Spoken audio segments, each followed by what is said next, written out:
ಪದಾರ್ಥಗಳನ್ನು ಪಡಿತರಗಳನ್ನು ವಿತರಣೆ ಮಾಡುವಂಥ ಲಾರಿಗಳಿಗೆ ಸುಮಾರು 250 ಕೋಟಿ ರೂಪಾಯಿ ಬಾಕಿ ಇರುವಂಥದ್ದು, ಅದನ್ನು ಕೊಡದೇ ಇರುವಂಥದ್ದು ನಿಜವಾಗ್ಲೂ ಕೂಡ ಅಕ್ಷಮ್ಯ ಅಪರಾಧ.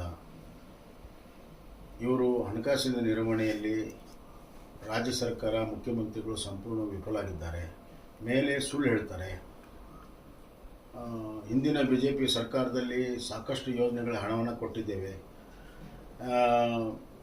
ಬಾಕಿ ಇರೋ ಬಿಲ್ಗಳ ಬಗ್ಗೆ 3 ವರ್ಷದ್ದು ಅದೇ ಮಾತನ್ನು ಹೇಳಕ್ಕೆ ಶುರು ಮಾಡಿದ್ದಾರೆ. ಹಿಂದೆ ಸಿದ್ದರಾಮಯ್ಯ ಸರ್ಕಾರ ಇದ್ದಾಗಲೂ ಕೂಡ ಬಿಲ್ ಬಾಕಿ ಇತ್ತು, ನಮ್ಮ ಸರ್ಕಾರ ಬಂದ ಮೇಲೆ ತೀರಿಸಿತ್ತು.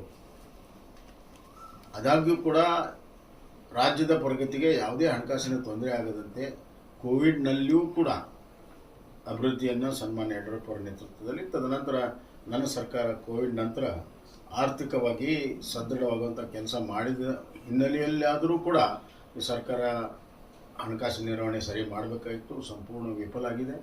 ಜನರಿಗೆ ದ್ರೋಹ ಮಾಡಿದ್ದಾರೆ. ಮತ್ತು ಈ ಆಹಾರ ಪದಾರ್ಥ ಮುಟ್ಟದೇ ಇದ್ದರೆ ಬಡವರ ಪರಿಸ್ಥಿತಿ ಏನಿದೆ, ಮೇಲಾಗಿ ಭಾಳ ದೊಡ್ಡದಾಗಿ ಗ್ಯಾರಂಟಿ ಹೇಳ್ತಾರೆ. 10 kg 15 kg ಕೊಡ್ತೀವಿ ಅಂತ, 15 kg ಕೊಡೋದು ದೂರ ಆಯಿತು, 10 kgನೂ ಕೂಡ ಕೊಡ್ತಾ ಇಲ್ಲ. ಆ ದುಡ್ಡಿನ ಬದಲು ಅಕ್ಕಿ ಕೊಡ್ತೀವಿ ಅಂದರು, ಅದು ಕೂಡ ಕೊಡ್ತಾ ಇಲ್ಲ. ಬರೀ ಸುಳ್ಳಿನ ಕಂತೆಯನ್ನು ಹೇಳ್ತಾ ಈ ಸರ್ಕಾರ ಕಾಲ ಕಳೀತಾ ಇದೆ. ಆಹಾರ ಸರಿಯಿಲ್ಲ, ಆರೋಗ್ಯ ಸರಿಯಿಲ್ಲ, ಶಿಕ್ಷಣ ಸರಿಯಾಗಿ ನಡೀತಾ ಇಲ್ಲ. SSLC ವಿದ್ಯಾರ್ಥಿಗಳ ಪಾಸಾಗಿರೋ ಸಂಖ್ಯೆ ನೋಡಿದರೆ, ಮತ್ತು ಸಾರ್ವಜನಿಕವಾಗಿ ಬೇಕಾಗಿರುವಂಥ ಮೂಲಭೂತ ಸೌಕರ್ಯ, ರಸ್ತೆ, ಕುಡಿಯೋ ನೀರು ಇತ್ಯಾದಿ ಅವುಗಳಿಗೂ ಕೂಡ ಹಣ ಬಿಡುಗಡೆ ಆಗ್ತಾ ಇಲ್ಲ. ಇವತ್ತು 10 ಮುನ್ಸಿಪಾಲ್ಟಿ ಮಹಾನಗರ ಪಾಲಿಕೆ ಎಂಪ್ಲಾಯೀಸ್ ಎಲ್ಲ ಸ್ಟ್ರೈಕ್ ಮಾಡ್ತಾ ಇದ್ದಾರೆ. ಅವ್ರಿಗೆ ಸರಿಯಾಗಿ ಸಂಬಳ ಕೊಡ್ತಾ ಇಲ್ಲ. ನಗರಸಭೆ ಪುರಸಭೆಯ ಎಂಪ್ಲಾಯೀಸ್ಗಳು ಕೂಡ ಸರ್ಕಾರ ಕೊಡಬೇಕಾದ ಅನುದಾನವನ್ನು ಕೊಟ್ಟಿಲ್ಲ. ಪುರಸಭೆಯೇ ತನ್ನ ಹಣಕಾಸಿನ ವ್ಯವಸ್ಥೆಯಲ್ಲಿ ಕೊಡಬೇಕನ್ನುವಂಥ ಆಜ್ಞೆ ಬಂದು ತಿರುಗಿ 1 ವರ್ಷ ಆಗಿದೆ. ಇದು ದುಸ್ಥಿತಿಯ ಸಂಕೇತ. ಇದಕ್ಕಿಂತ ಇಲ್ಲಿ ಹೆಚ್ಚಿನೇನು ಬೇಕು? ಮುಖ್ಯಮಂತ್ರಿಗಳು ಕೂಡಲೇ ತಪ್ಪನ್ನು ಒಪ್ಪಿಕೊಂಡು ಈ ಎಲ್ಲ ಅಭಿವೃದ್ಧಿ ಕೆಲಸಕ್ಕೆ ಹಣವನ್ನು ಬಿಡುಗಡೆ ಮಾಡಬೇಕೆಂದು ಆಗ್ರಹ ಮಾಡ್ತಾರೆ. ಅಧಿಕಾರದ ಕಿತ್ತಾಟದಲ್ಲಿ ಜನರ ಕಾಳಜಿಯನ್ನೇ ಮರೆತಿದ್ದಾರೆ ರಾಜ್ಯ ಸರ್ಕಾರ.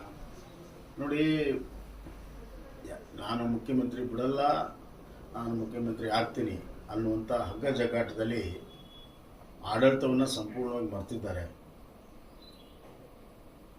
ಬಡವರು, ರೈತರು ಹಲವಾರು ಸಂಕಷ್ಟಕ್ಕೆ ಸಿಕ್ಕಾಕೊಂಡಿದ್ದಾರೆ. ಕೆಲವು ಕಡೆ ಪ್ರವಾಹ ಆಗಿದೆ, ಒಂದು ಕಡೆ ಹೃದಯಾಘಾತದ ಭೀತಿ ಜನರಲ್ಲಿ ಕಾಡ್ತಾ ಇದೆ, ಇನ್ನೊಂದು ಕಡೆ ಪಡಿತರ ವ್ಯವಸ್ಥೆ ಸರಿ ಇಲ್ಲ. ಹೀಗೆ ಎಲ್ಲ ಇಲಾಖೆಯಲ್ಲಿ ಅವ್ಯವಸ್ಥೆ ಇದ್ದರೂ ಕೂಡ ಈ ಸರ್ಕಾರ ಜನರ ಪಾಲಿಗೆ ಇದ್ದು ಸತ್ತಂಗಿದೆ. ಈ ಕಿತ್ತಾಟದಲ್ಲಿ ಇವರು ಜನರನ್ನು ಮರೆತಿದ್ದಾರೆ, ರಾಜ್ಯವನ್ನು ಮರೆತಿದ್ದಾರೆ. ಕೇವಲ ತಮ್ಮ ಕುರ್ಚಿಯನ್ನು ಉಳಿಸ್ಕೊಳ್ಳೋ ಸಲುವಾಗಿ ಎಲ್ಲ ಸಮಯವನ್ನು ಕಳೀತಾ ಇದ್ದಾರೆ. ಈ ಸರ್ಕಾರ ತಂದಿದ್ದಕ್ಕಾಗಿ ಪಶ್ಚಾತ್ತಾಪ ಮತ್ತು ಇದನ್ನು ಕಿತ್ತೊಗೆಯೋದಕ್ಕೆ ಇಡೀ ಶಾಪವನ್ನು ರಾಜ್ಯ ಸರ್ಕಾರ ಮಾಡ್ತಾರೆ.